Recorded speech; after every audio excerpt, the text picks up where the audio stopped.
Պարոն Կոմենդատյան, Հայաքվե նախաձեռնությունը հայտարարել էր, որ կենսաթոշակները կարելի է բարձրացնել 50%-ով, ինչով է հիմնավորվում ձեր առաջարկը։ Թոշակները ոչ թե պետք է բարձրացնել, պարտադիր պետք է բարձրացնել, որովհետև թոշակառուները մոտավորապես կես միլիոն քաղաքացիներ սովամահության եզրին են։ Մենք վերջերս թեթև հաշվարկ ենք արել, ընդամենը ներդանենք պարոնային Զամբյուղի մեջ այդ գոյատևելու այդ ցուցակի մեջ, չէ, ինչպեսի ապրանքներ են մտնում, եւ պատկերացրեք, որ եթե թոշակառուն 30 հատ հաց, 15 հատ մածուն, երևի մի կես կիլոգրամ կամ 2 կիլոգրամ կարակ օգտագործի,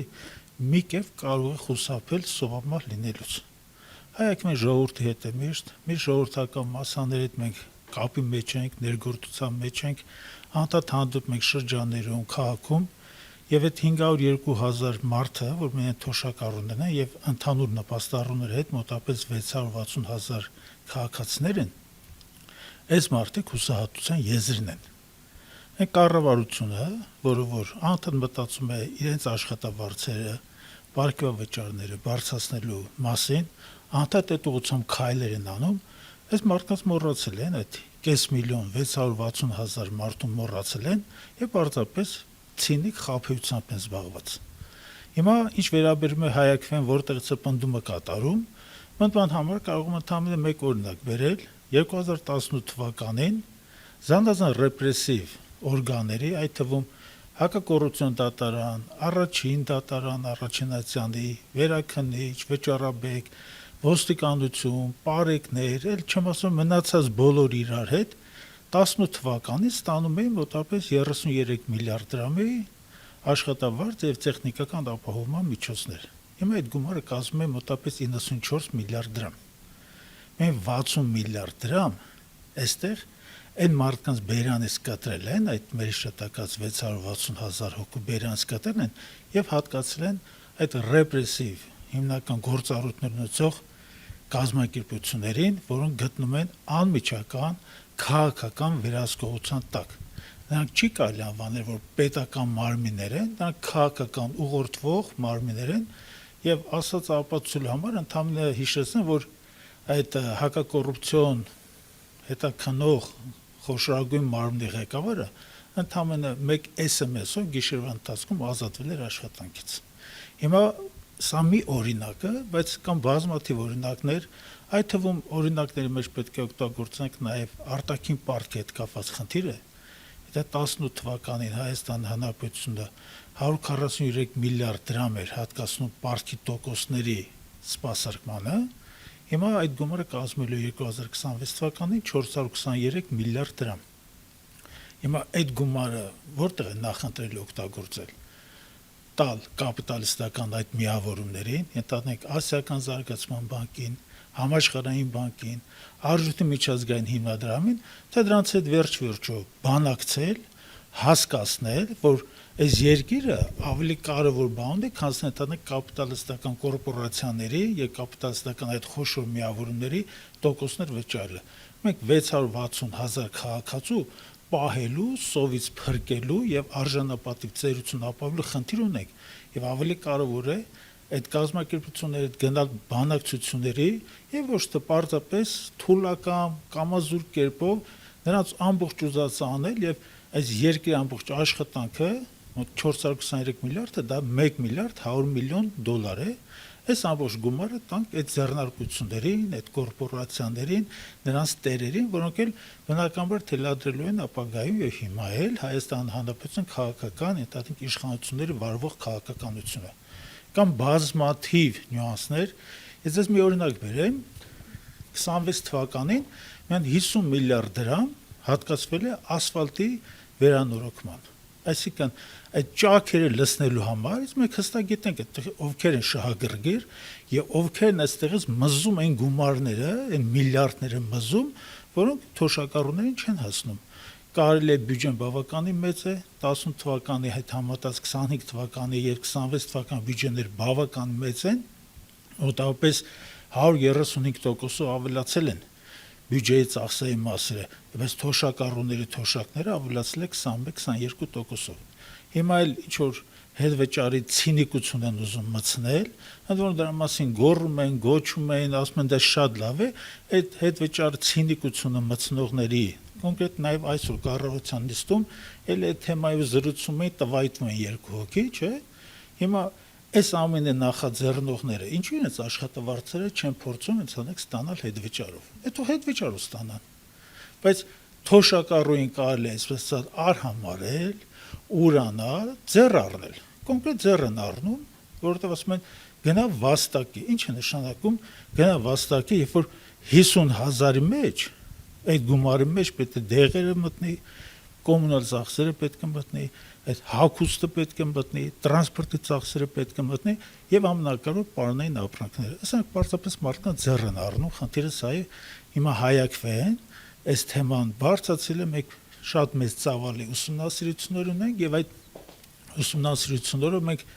ակնհայտորեն կարող ենք հիմա էլ ապացուցել, մասնագիտական բանավեճի մեջ էլ ապացուցել, որ այդ գումարները կան, պարզապես այդ գումարները որոշ խմբակներ, քաղաքական, որովհետեւ գիտեք ում մասն է խոսքը, նրանք պարզապես իրենց աջակիցների, յուրակիցների հետ այս ամբողջ բյուջեն մանր-մանր սղոցում են տորթի նման եւ ուտում են, այս ամբողջ խնդիրը։ Դու խոսեցիք առաջարկի մասին, որ վարչապետի պաշտոնը զբաղեցնողը հայտարարում է, որ թոշակառուները պետք է աշխատեն, այստեղ հարցը առաջ գալիս, արդյոք աշխատաշուկայում նրանց համար կա բավարար չափով եւ արժանապատիվ առաջարկ աշխատանքի։ Բնականաբար չկա, որովհետեւ կարելի այդ թոշակային տարիքը անընդհատ կարելի բարձրացնել։ Սա ռեզին չի։ Նա չի կարող անընդհատ բարձրանալ։ Այսօր բարձրացեցին 70 տարեկան դարձեցին, վաղը 75, եմի գուցե սարքենք մի անգամից 105 տարեկան, չէ՞։ Եմի եկա մարդիկ այդքան չեն ապրելու, թոշակել չեն ստանալու։ Խնդիրը նա է, որ այս մարդիկ ցանկացած հարցի շուրջը նույն կառավարության նիստի ժամանակ զրուցում են, ախմախ կատակներ են անում, հիանում են իրարով, ժպտում են, կամ այդ աթոռներից ընկնում են ծիծաղ այդ նոպայով, չէ՞։ Բայց խնդիրը նա է, որ այս մարդիկ իրականում այդ 660,000 մարդկանց խնդիրը չեն լուծում։ Ինչ նշանակում թոշակային տարիքը բարձրացնել։ Թոշակային տարիքը կարելի է բարձրացնել, եթե ընդհանրենք միջին տարիքը Հայաստանում բնակ չի, չէ՞, ամենա միջին տևողությունը ընդհանրակների 90 տարի կամ 100 տարի, ոտս գլուխ 75 տարի է, չէ՞։ Հիմա այս մարդիկ անընդհատ բարձրացնելով հասկանում եմ, իրենց վրայից ուզում են այդ հոգսը ընդհանրապես թափեն։ Նրանց ուզում են թոշակառուներին մոռանան, աշները բացեն, տեսնեն ոչ մի թոշակառու չկա։ Հիմա մի խնդիր ձեզ ասեմ, այդ մարդիկ ովքեր որ հետվճարի համակարգի ջատագովներ են հանդես գալիս, չէ՞, դուք երևի տեղակել չեք կամ քաղաքացիները տեղակ չեն, որ հոկտեմբեր ամսվա համար, հոկտեմբեր, նոյեմբեր եւ դեկտեմբեր ամիսների համար հետվճարի գումարը վերջացել էր։ Եվ միայն այդ համապատասխան նախարարը, որը անդադար ինչ-որ հայակվեի հետ կապված տվայտվում է, իրավունքի մեքենայի ներսից, չէ։ Հիմա այս անձնավորությունը մտել է կառավարություն եւ Պաուստային ֆոնդից 3 միլիարդ 120 միլիոն պահանջել էին, խնդրել էր, որ հետվճար, այսինքն նույնիսկ հետվճարի պլանավորումը սրանք չէին իրականացրել։ Հավանաբար մտածում են, որ այդ ամբողջ ընթացքում այդ հնարավոր հետվճարի շահառուներ կարող է պարտապես չլինեն, հերո իրանցից կարող մահացած լինեն։ Այս մարդկանց պլանավորումը դա նորմալ պլանավորում չէ, դա կենթանի մարդկանց պլանավորում չէ։ Սրանց ուզածը հենց այդ է, որ այդ մարդիկ չլինեն, այդ մարդկանց նկատմամբ ընդհանրենք պետական հոգատությունը չաշխատի։ Այս ամբողջ խնդիրը։ Կա կոնկրետ ուսումնասիրություն այդ հետվճարները, այդ քեշբեքերը որքանով են աշխատում, որքանով են մարդիկ օգտվում դրանցից։ Ես չգիտեմ ով ինչ ասում, օրինակ այսօրվա կառավարության նիստում ինչ-որ ֆանտաստիկ ապոկալիպտիկ թվեր էին բերում, անկեղծ ասեմ,